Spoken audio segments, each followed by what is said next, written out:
Audio Jungle.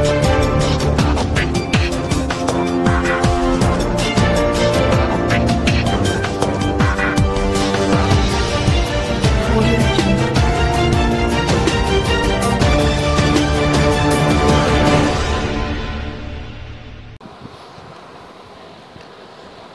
जी नाजरीन, ख़बर शामिल करते हैं गोजरा से। कब्रिस्तान में नाजायज़ काबिज़ीन का कब्ज़ा छुड़ाकर अपनी लाखों रुपए की कीमती ज़मीन इनमें तकसीम कर दी और 30 लाख रुपए से कब्रिस्तान की चारदीवारी भी करवा दी।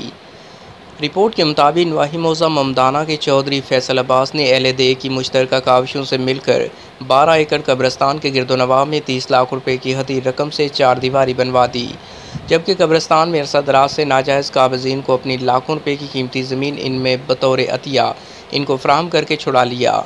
इलाका भर की आवाम ने फैसल अब्बास की इस जज्बा ईमानी खिदमत को खूब सराहा है। इनके हमरा गाँव के हिजर हयात तारड़, हाजी मंजूर अहमद तारड़, मोहम्मद सदीक और ताहिर सराफ ने बढ़ चढ़ कर हिस्सा लिया।